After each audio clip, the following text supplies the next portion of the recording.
الحمد لله نحمده ونستعينه ونستغفره ونؤمن به ونتوكل عليه ونعوذ بالله من شرور أنفسنا ومن سيئات أعمالنا من يهده الله فلا مضل له ومن يضلل فلا هادي له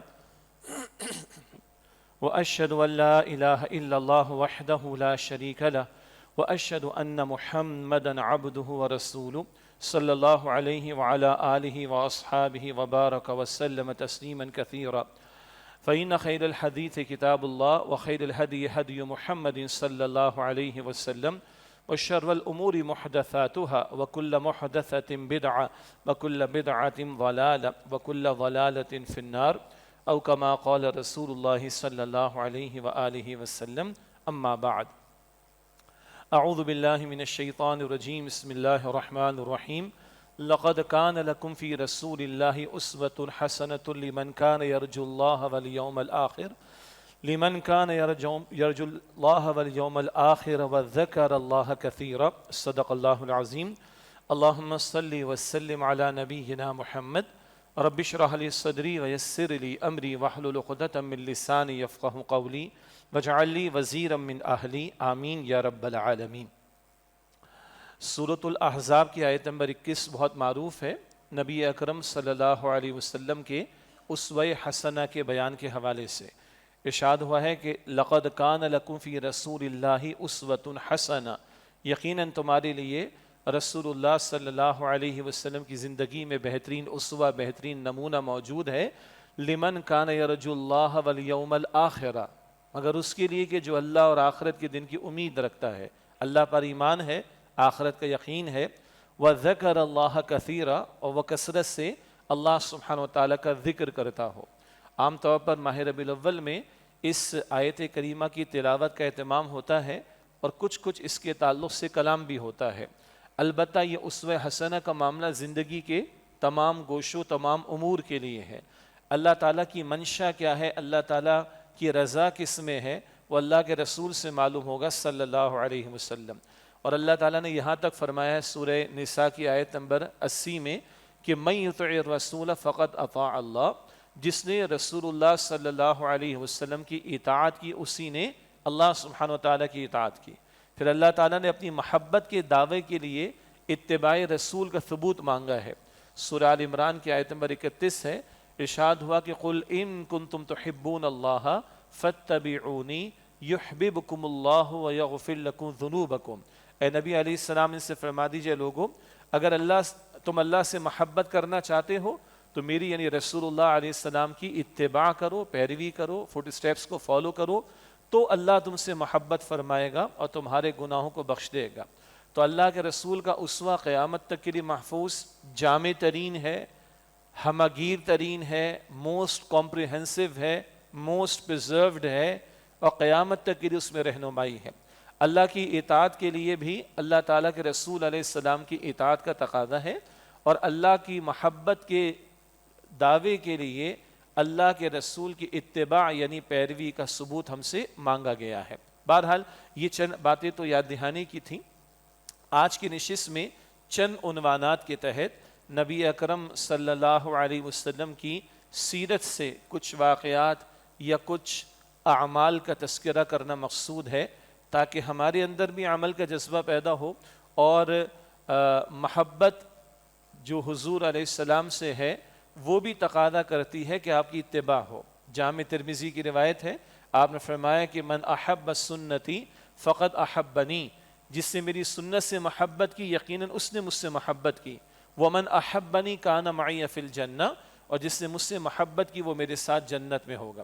اللہ تعالیٰ رسول اللہ علیہ السلام سے محبت بھی ہمیں عطا فرمائے، اور آپ کی اطاعت اور اتباع کی بھی توفیق عطا فرمائے، اور حضور علیہ السلام کا ساتھ اللہ ہم سب کو جنت الفردوس میں عطا فرمائے۔ چند عنوانات کے تحت کچھ باتیں ہیں۔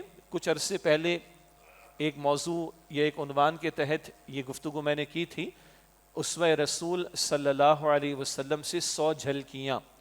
یہ خطاب بہرحال سوشل میڈیا وغیرہ پر بھی دستیاب ہوگا، اسی میں سے کچھ باتیں ہیں جو اس وقت مرتب کی گئی تھیں، جو اس وقت خطاب جمعہ میں مختصراً آپ کے سامنے رکھنا مقصود ہیں۔ چند عنوانات کے تحت جو باتیں، ان میں سے پہلی بات رسول اللہ صلی اللہ علیہ وسلم کا اللہ تعالیٰ سے تعلق۔ میری اور آپ کی زندگی کا سب سے بڑا حاصل اگر یہ نکلے کہ کل اللہ راضی ہو جائے تو زندگی کامیاب ہے، محنت کامیاب ہے. اور سارا کچھ کر لیا، بہت کچھ کر لیا، دنیا جہاں ایک کر دی اور اللہ راضی نہ ہوا تو فائدہ کیا ہے زندگی کا؟ یہ زندگی برباد ہو جائے گی، بیکار ہو جائے گی، ضائع ہو جائے گی. تو اللہ تعالیٰ نے اپنے رسول کا اسوہ سامنے رکھا. تو آئیے اللہ کے رسول علیہ السلام کا اللہ کے ساتھ تعلق بہت بڑا موضوع ہے، بہت ساری باتیں کہی جا سکتی ہیں. چند باتیں ان میں سے، اللہ کے رسول علیہ السلام رات کا قیام فرماتے جسے قیام اللیل اور ہم تہجد بھی کہتے ہیں. اور قرآن کریم کی گواہی ہے کہ 1/3 رات، آدھی رات، 2/3 رات اللہ کے رسول کا قیام ہوتا. بخاری شریف کی حدیث رمضان میں بیان ہوتی ہے کہ رمضان کے آخری عشرے میں پوری رات اللہ کے رسول قیام فرماتے. اتنا جب طویل اہتمام ہوتا قیام کا رات کی نماز میں تو اللہ کے رسول علیہ السلام کے پیروں میں ورم آ جاتا، وہ سوج جاتے تھے. اور آپ صلی اللہ علیہ وسلم کہ صحابہ سے پوچھتے کہ یا رسول اللہ علیہ السلام آپ اتنی محنت کیوں کرتے ہیں؟ آپ تو معصوم بخشے بخشائے ہیں، اس قدر محنت، اس قدر طویل آپ کا قیام کہ آپ کے پیر سوج جاتے ہیں اور ورم اس میں آ جاتا ہے. تو آپ فرماتے افلا اکون عبدا شکورا، کیا میں اللہ تعالیٰ کا شکر گزار بندہ نہ بنوں؟ وہ معصوم ہو کر اتنا قیام طویل فرماتے تھے، ہم کیا ہیں ہمیں پتہ ہے. اور ہم اپنا جائزہ لیں اللہ کے رسول علیہ السلام کے اسوہ کی روشنی میں کہ ہمارا تعلق کیسا ہے. چلیے تہجد تو نفل کا معاملہ ہے نا، ایک رائے کے مطابق حضور کے لیے لازم تھی، امت کے لیے نفل کا درجہ ہے، لیکن 5 وقت کی نماز تو فرض ہے نا. تو اللہ کے رسول علیہ السلام تو تہجد کا اہتمام ہو رہا ہے تو فرض نماز تو بہرحال اول وقت میں. ہم گویا جائزہ لیں کہ آج ہماری فرض نمازوں کی کیفیات کیسی ہیں.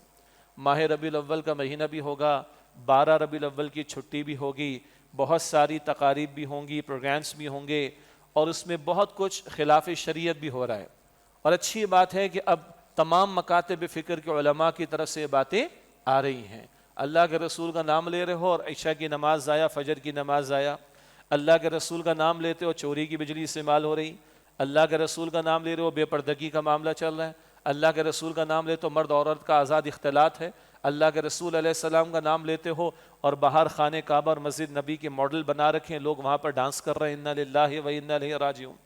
بعض کمپنیز نے اپنے پروڈکٹ کی مارکیٹنگ کے لیے، یہ مارکیٹنگ والوں کا بھی تو دماغ خراب ہے نا، دین کو بھی نہیں چھوڑتے، اپنی پروڈکٹس کی مارکیٹنگ کے لیے اس ایونیو کو تلاش کر لیا، اپنا پروڈکٹ بھی رکھا ہوا ہے، لوگ آ رہے ہیں، گا رہے ہیں، ناچ رہے ہیں، کود رہے ہیں اور سیرت کا جلسہ ہو رہا ہے. انا للہ و انا الیہ راجعون. اللہ ہمارے حال پر رحم فرمائے. ہمارا حال تو ہے کہ نمازیں ضائع ہوتی، کچھ دنوں پہلے بھی ہم نے بات کی. اور اللہ کے رسول کا معاملہ کیا ہے صلی اللہ علیہ وسلم؟ آپ فرماتے بلال اذان کہو اور ہماری آنکھوں کو ٹھنڈک دو.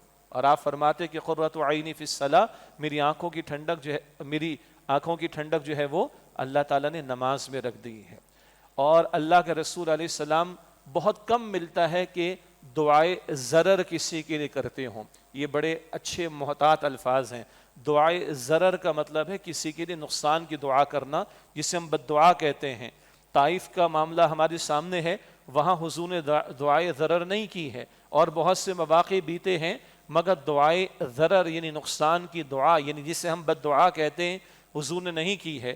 مگر جب غزوہ احزاب کا موقع تھا، بیٹل آف ٹرنچز جسے کہا جاتا ہے، اور خندقیں کھودی گئی تھیں اور خود اللہ کے رسول نے کدال چلایا، چٹانوں کو توڑا ہے، پاش کیا ہے. اس ساری محنت کے دوران کیونکہ مدینہ شریف کا ڈیفنس، اس کا دفاع ضروری تھا، اللہ کے نبی علیہ السلام کی چند نمازیں قضا ہوئی ہیں. بعد میں آپ نے ادا کی ہیں صحابہ کرام کے ساتھ. لیکن جب یہ نمازیں قضا ہوئیں، بالخصوص ایک نماز عصر جس کو حدیث میں صلاۃ الوسطیٰ بھی کہا گیا، تو اللہ کے نبی علیہ السلام نے یہ دعا کی ہے، بد دعا جسے کہیے، اللہ ان کے گھروں کو آگ سے بھر دے، ان کی قبروں کو آگ سے بھر دے، انہوں نے ہماری نماز یا نماز وسطیٰ کو ضائع کرا دیا. دیگر کیسے سخت مراحل حضور پر گزرے، اس قدر سخت الفاظ زبان پر نہیں آئے بد دعا کے، لیکن اے اللہ ان کے گھروں کو آگ سے بھر دے، ان کی قبروں کو آگ سے بھر دے کہ انہوں نے ہماری نماز کو قضا کروا دیا. اللہ کے پیغمبر کو نماز اتنی محبوب ہے، فرض نہیں نوافل میں. اور آج امت اپنا جائزہ لے کہ ہم نام لیوائیں نبی اکرم صلی اللہ علیہ وسلم کے، اور ان کی آنکھوں کی ٹھنڈک بھی نماز ہے. اور ہمارا حال یہ ہو کہ ہم نمازیں ضائع کریں، تو اپنے امتی ہونے کے بارے میں اپنا جائزہ ہمیں لینا چاہیے. اللہ کے ساتھ تعلق، بہت ساری باتیں ہو سکتی ہیں۔ غار ثور کا مشہور واقعہ ہے، صدیق اکبر رضی اللہ تعالیٰ عنہ حضور کے ساتھ تھے صلی اللہ علیہ وسلم، کفار تعاقب کرتے کرتے قریب پہنچے ہیں۔ حضرت ابوبکر صدیق کو جو پریشانی ہوئی ہے وہ رسول اللہ علیہ السلام کے بارے میں، یا رسول اللہ یہ جھانک کر بھی دیکھ لیں، یہ جھانک کر بھی دیکھ لیں تو ہمیں پالیں گے۔ اللہ کے رسول علیہ السلام نے بڑے اطمینان سے فرمایا کہ ابو بکر تمہارا ان دو کے بارے میں کیا خیال ہے کہ جن میں تیسرا اللہ سبحانہ و تعالی موجود ہے۔ لا تحزن ان اللہ معنا، قرآن کے الفاظ یہ کہ غم نہ کرو، بے شک اللہ سبحانہ و تعالی ہمارے ساتھ ہے۔ مشکل اور بدلتے حالات میں کبھی ہم بھی تنہائی میں سوچتے ہیں کہ اللہ ہمارے ساتھ ہے۔ جی سورہ زمر میں آتا ہے الیس اللہ بکاف عبدہ، اصلاً تو یہ حضور کے بارے میں صلی اللہ علیہ وسلم، الیس اللہ بکاف عبدہ، کیا اللہ اپنے بندے کے لیے کافی نہیں؟ یہ تو امام الانبیاء کے لیے اولا صلی اللہ علیہ وسلم۔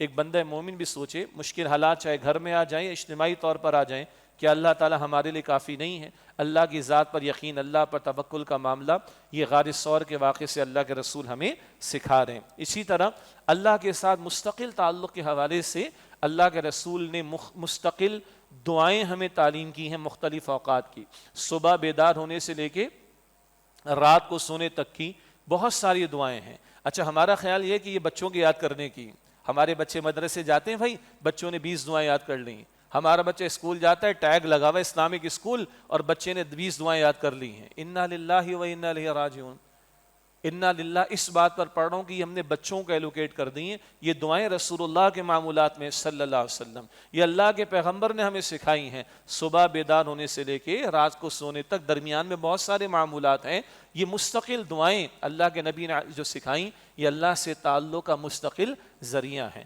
اور ایک ہے حضور نے جو اذکار ہمیں سکھائے ہیں، نمازوں کے بعد کیا اذکار ہیں، صبح شام کے اذکار ہیں، مستقل اذکار ہیں، سبحان اللہ والحمد للہ ولا الہ الا اللہ واللہ اکبر، سبحان اللہ وبحمدہ سبحان اللہ العظیم، لا حول ولا قوة الا باللہ، لا الہ الا اللہ، بہت سارے کلمات ہیں، یاد کرنا چاہیے۔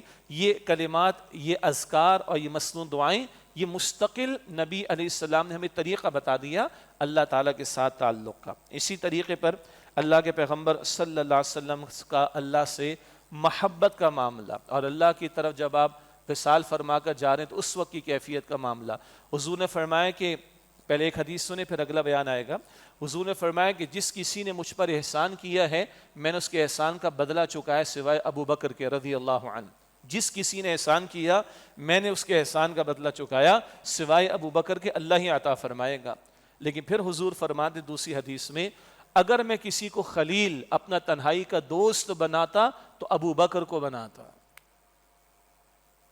لیکن نہیں بنایا۔ اگر بناتا تو کس کو بناتا؟ ابو بکر کو بناتا۔ تو کس کو بنایا؟ اللہ سبحانہ و تعالیٰ کو۔ اور آخری کلمات جب دنیا سے تشریف لے جا رہے ہیں رسالت معاب علیہ السلام، تو کیا کیفیت تھی؟ بی بی فاطمہ الزہرا نے آپ کی کچھ کیفیت محسوس کی تو وہ روئی ہیں، تو اللہ کے رسول نے یہ بھی فرمایا کہ بیٹا آج کے بعد تیرے ابا جان کو کوئی تکلیف نہیں کہ میں اپنے رب سے ملاقات کے لیے جا رہا ہوں۔ اور پھر حضور کے بالکل آخری کلمات جو زبان مبارک سے جاری ہوئے، پھر آپ کا وصال ہوا ہے، اللہم فی الرفیق الاعلی بل الرفیق الاعلی، اللہ تیری طرف کہ تو ہی سب سے بڑا دوست ہے۔ ہم بھی سوچیں کہ کیا اللہ تعالیٰ ہماری ترجیحات میں ترجیح نمبر 1 ہے؟ اللہ تعالیٰ ہماری پرائرٹیز میں پرائرٹی نمبر 1 ہے؟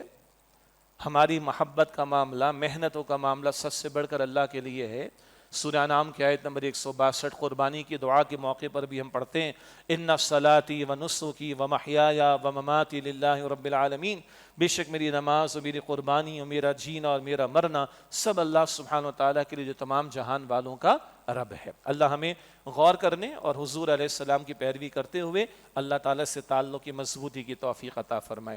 یہ اپنی جگہ بڑے موضوعات ہیں، میں تو چند جھلکیاں آپ کے سامنے یاد دہانی کے طور پر میری اور آپ کی یاد دہانی کے لیے رکھنا چاہ رہا ہوں۔ دوسرا عنوان وہ ہے فکر آخرت کا معاملہ۔ انبیاء اور رسول نے اللہ کو ماننے، آخرت کو ماننے کی دعوت دی اور خود اس کی فکر کر کے دکھائی، اور امام الانبیاء صلی اللہ علیہ وسلم کی فکر سب سے بڑھ کر تھی آخرت کے بارے میں۔ چنانچہ اللہ کے رسول مکرم صلی اللہ علیہ وسلم کا بڑا خوبصورت جملہ ہمیں ملتا ہے، سادہ سے الفاظ۔ واقعہ کیا ہے؟ آپ کی حجر مبارک میں بکری ذبح ہوئی ہوگی، آپ تشریف لے کے واپس تشریف لائے تو بھی حضرت عائشہ صدیقہ رضی اللہ تعالیٰ عنہ سے پوچھا عائشہ کیا بچ گیا؟ تو عرض کی کہ بس وہ شانہ یعنی کندھا، یہ گوشت اللہ کے رسول کو پسند تھا، یہ کندھا یہ شانہ اس کا کچھ حصہ بچ گیا ہے، باقی دے دیا ہے۔ تو اللہ کے رسول علیہ السلام نے تربیت بھی فرمائی اور اصول بتایا کہ جو دے دیا وہ بچ گیا، اور جو بچ گیا وہ خرچ ہو گیا۔ جو بچ گیا وہ تو ہم کھائیں گے نا، اور جو ہم نے کھانا ہے تشریح ہے اس کا تو سوال ہوگا۔ ثم لتسألن یومئذ عن النعیم، یہ تشریح کے الفاظ ہیں، لازماً تم سے نعمتوں کے بارے میں سوال کیا جائے گا۔ جو دے دیا وہ تو بڑا خوبصورت ٹائٹل کسی نے لگایا ایک رسالے میں، the bank of Allah in limited میں وہ ڈپازٹ ہو گیا۔ Bank of Allah in limited میں، دنیا کے سارے بینکس لمیٹڈ ہیں، تھوڑا بہت آفر دیتے ہیں، ایک تو سود ہے وہ تو حرام ہے، لیکن تھوڑا بہت پرسنٹیج آفر کرتے ہیں ایز اے پروفٹ، ان کے بقول ہے تو سود اکثر، لیکن اللہ جو ریٹ آفر کرتا ہے وہ سورۃ البقرہ آیت نمبر 261 میں 700 گنا 700 ٹائمز، واللہ یضاعف لمن یشاء، اور اللہ جس کو چاہے گا اس سے بڑھ کر عطا فرمائے گا، ان لمیٹڈ۔ اس سے کہا the bank of Allah in limited میں ڈپازٹ ہو گیا۔ تو آپ نے فرمایا ایک ایک واقعے میں اس طرح گھر والوں کی تربیت بھی ہو رہی ہے، توجہ دلائی جا رہی کہ جو دے دیا وہ بچ گیا آخرت میں اجر کے طور پر، اور جو بچ گیا وہ تو ہم استعمال کریں گے، وہ تو بہرحال اللہ کی نعمت ہے، لیکن اس کا سوال بھی ہوگا کل قیامت کے دن۔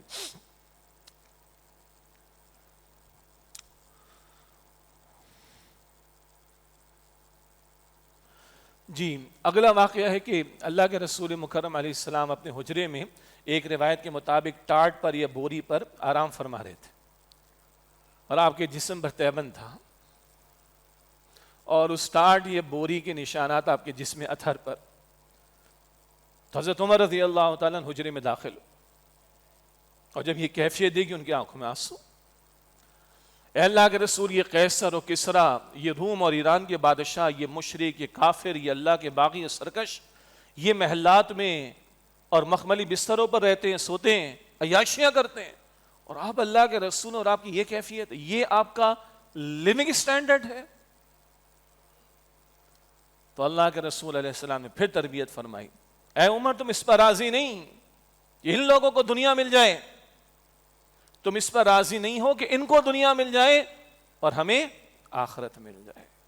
یہاں کا بڑے سے بڑا محل، قیمتی سے قیمتی ترین بستر، عیاشیوں کے راحتوں کے جتنے سامان ہیں سب عارضی، فائنائٹ ہیں، ختم ہو جانے والے ہیں، لمیٹڈ ہیں، اور آخرت وَإِنَّ الدَّارَ الْآخِرَةَ لَهِيَ الْحَيَوَانُ، ہمیشہ رہنے کی زندگی۔ بل تؤثرون الحیات الدنیا والآخرۃ خیر وابقیٰ، تم دنیا کی زندگی کو پریفرنس دیتے ہو، ترجیح دیتے ہو، آخرت حالانکہ بہتر اور ہمیشہ رہنے والی ہے۔ اللہ یقین عطا فرما دے۔ تو اے عمر رضی اللہ عنہ، تم اس پر خوش نہیں کہ ان کو دنیا مل جائے اور ہمیں آخرت مل جائے؟ ایک واقعہ ہلا دینے والا، یہ ممبر ہے نا جس پر امام صاحب، خطیب صاحب کھڑے ہو کر خطبہ دیتے ہیں، یہ ممبر رسول کی ذمہ داری ہمارے پاس۔ تو ایک مرتبہ اللہ کے رسول حیات طیبہ کے آخری دنوں میں کھڑے ہوئے، اور آپ نے خطبہ بھی عطا فرمایا، اور آپ نے اس کے ساتھ، یہ پبلک پلیس ہے، حضور فرما رہے ہیں صلی اللہ علیہ وسلم، اگر میں نے کسی کے ساتھ کوئی زیادتی کی ہو، کسی کی کوئی حق تلفی کی ہو، آیا آج مجھ سے بدلہ لے لے۔ امام الانبیاء محمد مصطفیٰ صلی اللہ علیہ وسلم اپنے آپ کو محاسبے کے لیے پیش کر رہے ہیں۔ اللہ اکبر، یہ عظمت بھی ہے حضور کی اور امت کے لیے تعلیم۔ اگر میں نے کسی کا حق مارا، اگر میں نے کسی کی حق تلفی کی ہو، اگر میں نے کسی کے ساتھ زیادتی کی ہو، آئے مجھ سے بدلہ لے لے۔ پھر اگلا واقعہ آپ کو پتا ہوگا، ایک صحابی کھڑے ہو کہ حضور میرے ساتھ معاملہ ہوا، آپ کی چھڑی میری کمر پر لگی تھی، آؤ تم بدلہ لے لو۔ یا رسول اللہ نہ نہ نہ، میری تو کمر پر اس وقت قمیض نہیں تھی۔ حضور نے قمیض ہٹائی اپنی، اور ان صحابی نے مہر نبوت کو چوم لیا۔ یا رسول اللہ میں نے کیا کوئی بدلے کی بات کرنی، میں تو مہر نبوت کو چومنا چاہتا تھا۔ اب یہ ان صحابہ کی اپنی محبتوں کا اظہار ہے، وہ اپنی جگہ پر، رضی اللہ تعالی عنہم اجمعین۔ مگر آپ غور کریں، بڑی بھاری بات عرض کر رہا ہوں، ہم میں سے کتنے لوگ ہیں مجھ سمیت جو اپنے آپ کو اپنے گھر والوں کے سامنے بھی پیش کریں، پبلک تو بات کی بات ہے، بیوی کے سامنے، ماں باپ کے سامنے، اولاد کے سامنے، اور اعتراف کریں کہ غلطی کی ہوگی میں نے، چلو مجھے معافی کر دو، اتنی بات ہے ہم میں ہمت؟ اچھا اگر آج ہی نہیں تو کل اللہ کو کیسے فیس کریں گے ہم؟ اگر آج ہم یہ نہیں کر سکتے تو اللہ کے سامنے کیسے کھڑے ہوں گے بھائی؟ تو بہتر ہے کہ آج سیٹ کر لیں معاملات کو، آج سیٹل کر لیں معاملات کو. اللہ تعالیٰ کل کی ہولناکی سے بچائے اور آج ہمیں معاملات کو سیٹل کرنے کی توفیق دے. ورنہ قرآن فرماتا ہے سورہ حشر کی آیت نمبر 18 میں وَلْتَنظُرْ نَفْسٌ مَا قَدَّمَتْ لِغَدٍ، اور چاہیے کہ تم میں سے ہر کوئی یہ دیکھے اس نے کل کے لیے کیا تیاری کر رکھی ہے. سیدنا عمر رضی اللہ تعالیٰ عنہ کا قول ہے حاسبوا من قبل ان تحاسبوا، اپنا محاسبہ خود کر لو، اپنی اکاؤنٹیبلٹی خود کر لو اس سے پہلے کہ کل تمہارا محاسبہ کیا جائے. پھر وہ دعا بھی یاد رہے کہ اللہم حاسبنا حساب یسیرا، اے اللہ ہم سب کے حساب کو آسان فرما دے. تیسرا عنوان حسن معاشرت. معاشرت میں بہت کچھ آتا ہے، آغاز گھر سے ہوتا ہے، تو اسی کی چند باتیں. ورنہ پھر پڑوس بھی آتا ہے، صلہ رحمی بھی آتی ہے، رشتہ دار بھی آتے ہیں، دوست احباب بھی آتے ہیں، وغیرہ وغیرہ.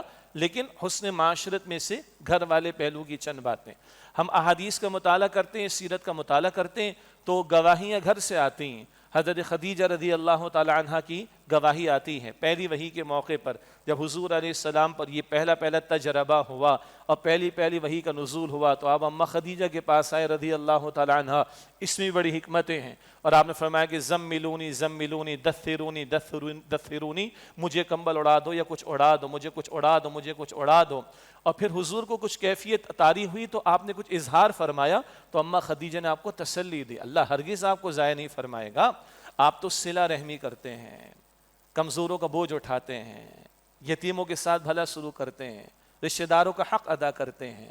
جو آپ کو محروم کرتا ہے آپ اس کو عطا کرتے ہیں، جو آپ کے ساتھ برا کرتا ہے آپ اس کے ساتھ اچھا کرتے ہیں، آپ ناداروں کے کام آتے ہیں. ہرگز اللہ تعالیٰ آپ کو ضائع نہیں فرمائے گا. یہ گھر سے گواہی اماں خدیجہ کی رضی اللہ تعالی عنہا. اور 15 برس نکاح کو ہو گئے. حضور 25 برس کے تھے، اماں خدیجہ سے نکاح ہوا تھا اور یہ 40 برس کی عمر میں پہلی وحی کا نزول ہے. یہ گھر سے گواہی آ رہی بی بی خدیجہ کی. ایک گواہی اماں عائشہ کی رضی اللہ تعالی عنہا. پوچھا گیا کہ رسول اللہ کے اخلاق کیا ہیں؟ فرمایا کیا تم قرآن نہیں پڑھتے ہو؟ کانا خلقہ القرآن، اللہ کے پیغمبر کے اخلاق تو قرآن ہے صلی اللہ علیہ وسلم. قرآن ایک تم تلاوت کرتے ہو، ایک چلتا پھرتا مجسم قرآن دیکھنا چاہو وہ صاحب قرآن کی زندگی ہے صلی اللہ علیہ وسلم. ایسی بہت ساری گواہیاں ملیں گی صحابہ کی، صحابیات کی. یہ اماں خدیجہ کی روایت رضی اللہ تعالی عنہا اور یہ اماں عائشہ کی گواہی رضی اللہ تعالی عنہا. ذرا ہم غور کریں ہم لوگوں کے بارے میں ہمارے گھر والوں کی گواہیاں کیسی ہیں؟ اگر ہمارے گھر والے یعنی بیگمات کی بات ہو رہی ہے، اگر 2-4 کہیں جمع ہو جائیں تو گھر والوں کے بارے میں کیسی گواہی آتی میرے خیال ہم سب کو پتہ تو ہے. تو چیک کر لیں بھائی، دنیا کو بعد میں دیکھیے گا، ہم پہلے اپنے آپ کو اپنے گھر میں چیک کر لیں.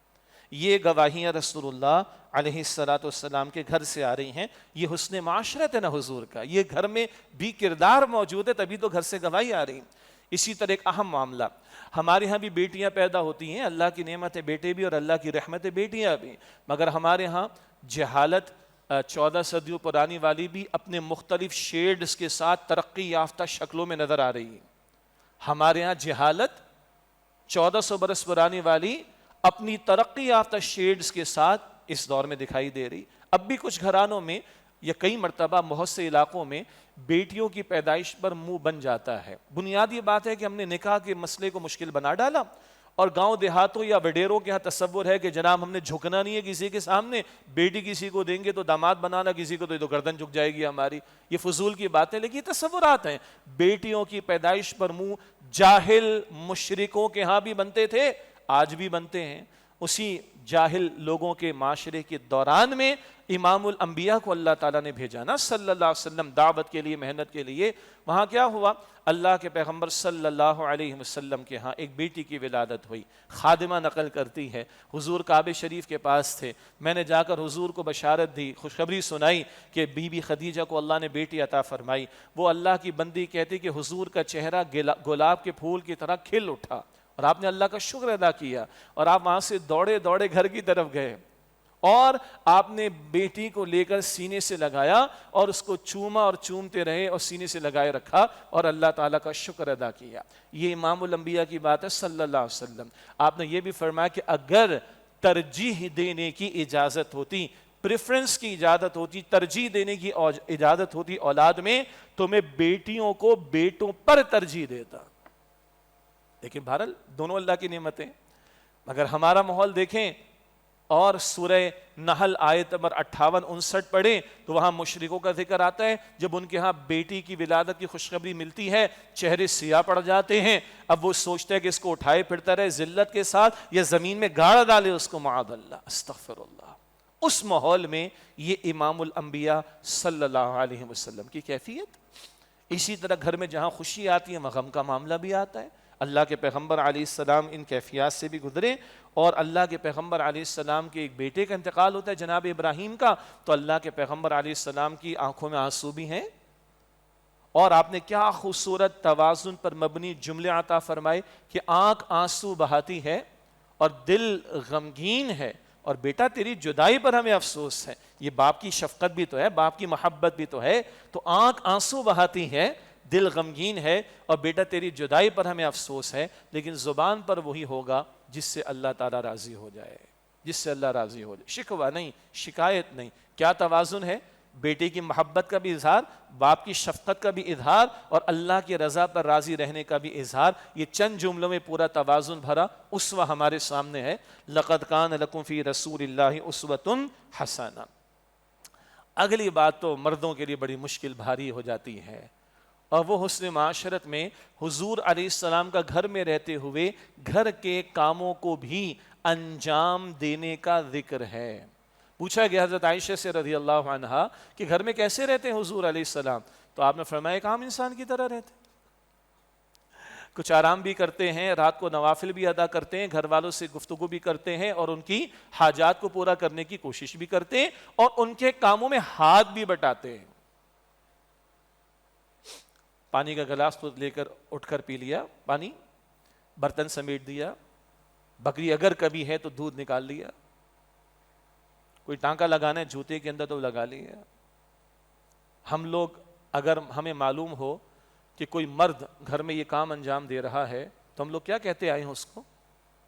پتہ ہے نا ہمیں کیا کہتے ہیں ہم لوگ؟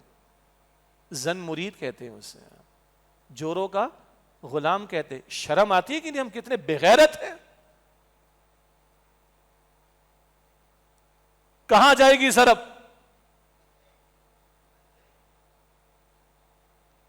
گھر کے کام کرنے والے کو ہم یہ کہہ رہے ہیں کہ زن مرید ہے، جوروں کا غلام ہے. کہاں جائے گی ضرب؟ امام الانبیاء کا اسوہ یہ بیان ہو رہا ہے صلی اللہ علیہ وسلم. معلوم ہوا کہ کئی اعتبارات سے نرے جہالت میں ہم لوگ مبتلا ہیں. اصل دین شاید ہمارے سامنے نہیں آتا. عقل پرستی کا فتنہ، شیطنت کے حملے، دجالی فتنہ، مغربی تہذیب کے حملے، اور نہ جانے کیا کچھ. خود ساختہ قسم کی روایات، یہ تو باپ دادا کی روایات ہیں. تمہارے اور ہمارے باپ دادا کی روایات جوتے کی نوک پر، اگر وہ اللہ اور اس کے رسول کی تعلیم کے خلاف. ہمارے باپ دادا کی روایت ہے کہ مرد جو ہے وہ کنٹرول میں رہے گا، اور مرد جو ہے جوتے کی نوک پر رکھے گا بیوی کو. مرد کنٹرول میں رہے گا، یہ تو قرآن بھی کہتا ہے کہ الرجال قوامون علی النساء، مرد عورتوں پر قوام ہے. سورہ نساء کی آیت نمبر 34 بالکل ٹھیک ہے. مگر یہ قرآن کی تعبیر و تشریح اولاً کہاں سے ملے گی؟ محمد مصطفیٰ علیہ السلام سے. وہ کیسے شوہر تھے یہ حضرت عائشہ بھی بتا رہی ہیں، دیگر ازواج مطہرات بھی بتا رہی.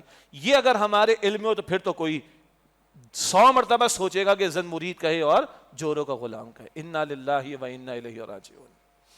کتنا مطلب جہالت اب بھی ہم پر طاری. ہم پڑھا لکھا دور ہے جناب، کالجز بہت ہو گئے، یونیورسٹیز بہت ہو گئی، تعلیم بہت ہو گئی، اور ڈگریز بہت ہو گئی، اور سرٹیفکیشن بہت ہو گئی، اور پتہ نہیں کیا کچھ ہو گیا. لیکن کچھ معاملات میں نرے 1400 برس پہلے کے جاہلوں کے طرز عمل پر ہماری معاشرت کے کچھ گوشے نظر آ رہے. بات کڑوی تو ہے نا، دل پہ جا کے بھی لگتی ہے. اللہ کرے کہ لگے، تاکہ غیرت کچھ آئے کہ کہاں امام الانبیاء کا اسوہ اور کہاں ایسے بدتمیزی والے، گستاخی والے جملے ہماری زبانوں پر آ جائیں.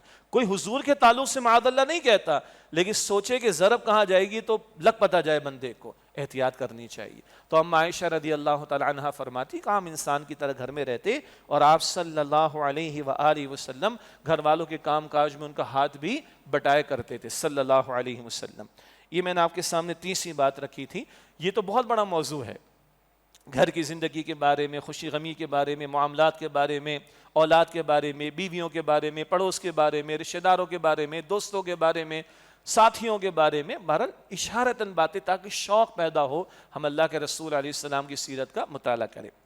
چوتھا عنوان وہ ہے حسن اخلاق کا مسئلہ، حسن اخلاق کا معاملہ۔ اب بہت بڑا موضوع ہے، بہت طویل باتیں ہو سکتی ہیں، بہت اس میں گوشے ہی گوشے ہمارے سامنے کھلتے چلے جائیں گے، لیکن یاد دہانے کے لیے دو تین باتیں۔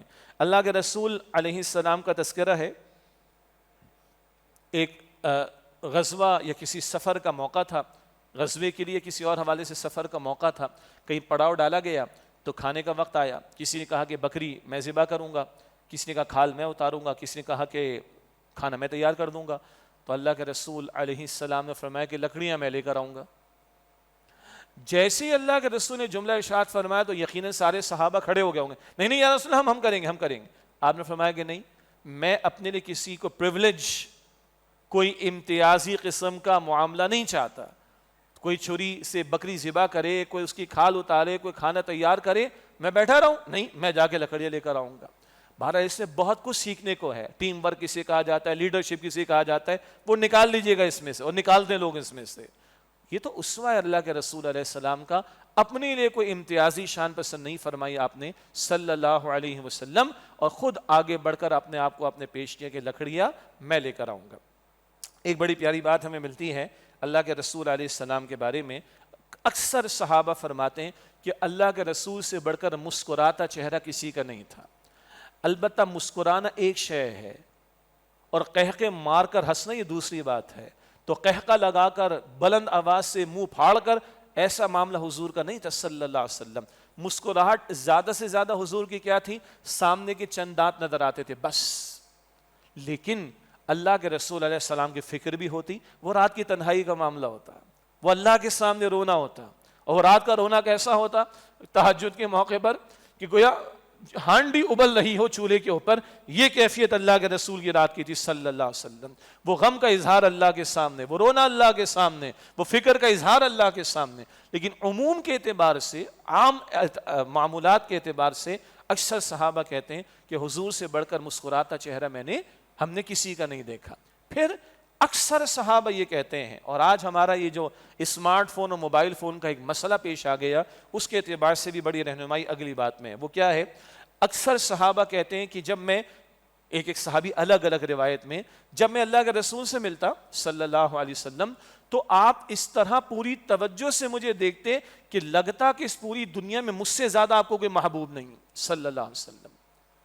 اکثر صحابہ یہ کہہ رہے ہیں، کئی روایات، کہ جب میں اللہ کے رسول سے ملاقات کرتا تو آپ مجھے ایسے دیکھتے کہ گویا اس دنیا میں مجھ سے زیادہ آپ کو کوئی محبوب نہیں ہے۔ اور حضور کا معاملہ کیا تھا صلی اللہ علیہ وسلم؟ جب کسی سے ملاقات ہوتی، سلام بھی حضرات ہے تو ہاتھ بھی ملانے کا معاملہ، اور ہاتھ حضور نہیں ہٹاتے تھے، سبحان اللہ، اور پوری توجہ رکھ کر سامنے والے سے بات کرتے تھے۔ آج ہمارا حال کیا ہے؟ بچے گھر میں آ رہے ہیں، اسمارٹ فون، امی السلام علیکم، سلام کر دے تو بڑی بات ہے بھائی، اب تو کچھ اور ہے۔ شوہر بیوی وہ لگے ہوئے اسکرین کے اوپر، چاہے اسمارٹ فون کی یا موبائل فون کی، کچھ اور ہے اور بات ہو رہی ہے۔ امپلائی باس کے سامنے یوں، باس بھی کبھی یوں ہے یا کبھی امپلائی یوں ہے۔ استاد شاگرد کے سامنے انتہائی درجے کی بدتمیزی ہے، یہ بد تہذیبی ہے۔ انگریزی میں ہم کہتے ہیں بڑے برے مینرز ہیں، انگریزی میں پتہ نہیں زیادہ ہمیں سمجھ میں آ رہی ہوتی، بدتمیزی کہے نا اس کو، بد تہذیبی کہے۔ اگلا بندہ فزیکلی سامنے ہے، ملنے کو آیا، پوچھنے کو آیا، یا جو واٹ ایور اٹ میں بھی، اگلا فزیکلی سامنے ہے، اور پتہ نہیں کتنے دور سے ایک بندے کی کال آنی ہے یا آ رہی ہے یا آئی ہوئی ہے، ہم اس کے اوپر یا تو معذرت کریں، بھائی ذرا میں کال دیکھ لوں، معذرت کر لیجئے، یا ادب کا تقاضا ہے۔ ورنہ درمیان میں موبائل، آگے ماں باپ، آگے استاد، آگے کوئی عالم، آگے کوئی بڑا، کس قدر بدتمیزی۔ تو صحابہ عرض فرماتے ہیں کہ جب ہم حضور سے ملتے صلی اللہ علیہ وسلم، لگتا کہ ہم سے زیادہ حضور کو دنیا میں محبوب نہیں ہے صلی اللہ علیہ وسلم۔ اگلی بات بھی ہم سب کے لیے بہت بہت بہت بہت زیادہ اہم ہے، اور وہ یہ کہ اللہ کے رسول علیہ السلام کے بارے میں ذکر ہے کہ آپ صلی اللہ علیہ وآلہ وسلم ایک کواری، انمیرڈ کواری، پردہ کرنے والی لڑکی سے بھی زیادہ حیا کرنے والے تھے۔ اللہ کے رسول علیہ السلام ایک کواری پردہ کرنے والی لڑکی سے بھی زیادہ حیا کرنے والے تھے. حیا کا ایک پہلو وہ ہے جس کی ضد بے حیائی ہے اور شیطانی کام ہے, اور حیا کا ایک پہلو ہے جس میں جھجک رہے بندے کو کہ وہ گناہ نہ کرے, جھجک ہونی چاہیے. بہرحال تو اللہ کے پیغمبر علیہ السلام ایک کواری پردہ کرنے والی لڑکی سے بھی زیادہ حیا کرنے والے تھے. آج کیا ہے جی, وہ شعر بھی پرانا ہو گیا, غیرت نام تھا جس کا گئی تیمور کے گھر سے. اللہ میری آپ کی ہم سب کی حفاظت فرمائے. کہتے ہیں جی پہلے بچے اسکول سے پاس آؤٹ ہوتے تھے تو ایک کریکٹر سرٹیفکیٹ ملتا تھا, ایسا ہی ہے نا. اسی طرح کوئی امپلائی کسی ادارے سے جا رہا تو سرٹیفکیٹ لے کے جا رہا ہوتا ہے. کہا کہ آج کسی کے کریکٹر کو دیکھنا, اسمارٹ فون دیکھ لیں اس کا, اگر وہ دکھا سکے تو. آج کسی کا کریکٹر دیکھنا ہو, سوچ کیا ہے, فکر کیا ہے, وہ اے آئی والے تو نکال لیں سارا, وہ اے آئی استعمال کر کے سب لوگ نکال رہے ہیں, تو کریکٹر ہی تو آ رہے ہیں. سوچتے کیا, ہم دیکھتے کیا ہیں, پریفرنس کیا ہے, ترجیحات کیا ہے. جی بھائی بات سمجھ آ رہی؟ تو آج کسی کا اسمارٹ فون اگر وہ پریزنٹ کر دے ہسٹری ڈیلیٹ کیے بغیر, سمجھ آ رہی؟ اللہ میری آپ کی ہم سب کی حفاظت فرمائے. بڑا فتنہ ہے بھائی, اور غیرت جا رہی ہے, حیا جا رہی ہے, اور ایمان جا رہا ہے. سب سے بڑا مسئلہ یہ ہے. اللہ کے رسول علیہ السلام فرمائے کہ حیا اور ایمان دونوں کمپینینز ہیں, دونوں ساتھی ہیں. ایک چلا جائے تو دوسرا بھی چلا جائے گا. حیا گئی, ایمان چلا جائے گا. اور اب ایمان جا رہے ہیں, کفر تک بات جا رہی, گستاخیوں تک بات جا رہی. شرک, کفر, اس سے بڑھ کر گستاخیاں اللہ کے بارے میں, پیغمبروں کے بارے میں, معاذ اللہ ثم معاذ اللہ. اور ہم امتی ہیں محمد مصطفیٰ علیہ السلام کے, جن کے بارے میں نقل ہو رہا ہے سیرت کی کتابوں میں اور احادیث میں کہ اللہ کے رسول صلی اللہ علیہ وسلم ایک کواری پردہ کرنے والی لڑکی سے بھی زیادہ حیا کرنے والے تھے. ایک اور اہم بات ہم سب کے لیے بہت بڑا غور و فکر کا مقام ہے. حضرت انس رضی اللہ تعالیٰ عنہ فرماتے ہیں, حضرت انس رضی اللہ تعالیٰ عنہ فرماتے ہیں, میں 10 برس تک رسول اللہ صلی اللہ علیہ وسلم کی خدمت میں رہا, خادم خاص کی حیثیت میں. حضرت انس رضی اللہ تعالیٰ عنہ فرماتے ہیں, میں 10 برس رسول اللہ صلی اللہ علیہ وسلم کی خدمت میں رہا, خادم خاص کی حیثیت میں, اور 10 سال ہزاروں دن. یہ کہتے ہیں کہ اللہ کے رسول نے کبھی یوں نہیں کہا کہ تم نے یہ کیوں کیا, اور یہ نہیں کہا کہ تم نے یہ کیوں نہیں کیا ہے. باقی بھی تفسیر حضرت انس کے بارے میں, ان کے خاندان کے لوگوں کے بارے میں. یہ اللہ کے رسول کی اخلاق کی گواہی خادم خاص کی طرف سے آ رہی ہے. چلیں ہم کچھ تو یہاں سے لیں جو ہمارے خاص ہیں, اپنے گھر والے, ہمارے قریبی, ان کے ساتھ ہمارے رویے کیسے ہیں. یہاں تو بات آ رہی ہے کہ 10 سال تک یہ نہ فرمائے کہ تم نے یہ کیوں کیا اور تم نے یہ کیوں نہیں کیا. ایسی بہت ساری باتیں ہیں جس کا مطالعہ کر سکتے ہیں. اللہ تعالیٰ ہمیں عمل کی توفیق عطا فرمائے. اس وقت کی گفتگو کا آخری حصہ رکھتا ہوں, انشاءاللہ آئندہ جمعہ لاہور میں ہوگا تو پھر اس کو وہاں مکمل کرنے کی کوشش کریں گے, ممکن ہے تو پھر یہ آپ کو ریکارڈنگ بعد میں دستیاب ہو جائے گی. اگلا ہے حسن معاملہ. معاملہ کا مطلب لین دین کرنا, آپس کے ساتھ ڈیلنگ کرنا. اور آج ہمارا امتحان نماز میں, عمرے میں, حج میں, قربانی کے عمل میں, نوافل میں اور صدقہ خیرات میں کم ہے بھائی. ہمارا امتحان معاملات میں زیادہ ہے, کاروبار میں, لین دین میں, امانت میں, وعدہ پورا کرنے میں, قرض ادا کرنے میں, اصول کے مطابق بات کرنے میں, معاہدہ پورا کرنے میں, اگریمنٹ پورا کرنے میں. ادھر امتحان زیادہ ہے ادھر کے مقابلے میں. 2 باتیں. ہجرت کی رات جان کے دشمن باہر بیٹھے ہیں, بڑے بڑے سردار مشرکین مکہ کے باہر بیٹھے, نبی علیہ السلام کو معاذ اللہ شہید کرنے کے ناپاک ارادے سے. اور حضور گئے ہیں اللہ کا نام لے کر سورہ یاسین کی آیت تلاوت کرتے ہوئے, اور اللہ نے حضور کی حفاظت فرمائی. لیکن حضور جاتے جاتے سیدنا علی رضی اللہ تعالیٰ عنہ کو فرما رہے ہیں, میرے بستر پر سونا ہے تم نے, میری چادر کو اوڑھ کر سونا ہے. اور اس رات جو سیدنا علی کو نیند آئی, کہتے ایسی کبھی نہیں آئی. اور کیا کرنا ہے علی, صبح ان کی امانت ان کو دے دینا. کن کی امانت ہے؟ یہ مشرک باہر جو بیٹھے کافر, یہ جو گھات لگائے بیٹھے ہیں، یہ جو دشمنی پر اتر آئے، یہ جان کی دشمن بنے، یہ شہید کرنے کا ناپاک ارادہ لے کر بیٹھے ہوئے، صبح ان کی امانتیں ان کے حوالے کر دینا۔ تھے کافر و مشرک، اعتماد کیا تھا؟ نہیں، یہ ہے امین، اور ہنگامی حالت ہے۔ ہنگامی حالات میں تو معاملات بدل جاتے ہیں نا، نو وے ایٹ آل، امانت اے علی ان کے حوالے کر دینا صبح۔ اتنی ہنگامی کیفیت میں جان کے دشمن باہر، ان کی امانت حضور کے پاس، اور آپ فرماتے ہیں علی ان کی امانت ان کے حوالے کر دینا۔ ہم عام حالات میں اپنی امانتوں کی پاسداری کر رہے ہیں؟ اب یہ موضوع اپنی جگہ بہت بڑا کہ امانت کا وسیع تر تصور کیا ہے، پھر کسی اور موقع پر۔ عام حالات میں امانت کی پاسداری، اور اللہ کے رسول علیہ السلام فرماتے ہیں لا ایمان لمن لا امانت لہ، اس کا کوئی ایمان نہیں جو امانت کی پاسداری نہ کرے۔ اور آخری واقعہ صلح حدیبیہ کا موقع، مشہور واقعہ ہے۔ کچھ صلح ہوئی ہے، معاہدہ ہوا ہے، حدیبیہ کے جو پیکٹ ہوا ہے، اور اس میں کچھ چیزیں طے ہو گئیں۔ مکے والوں کی طرف سے کوئی مدینہ والوں کی طرف جائے گا تو وہ مسلمان واپس کر دیں گے۔ بہرحال اور بھی شرائط تھی، تفصیل کا موقع نہیں۔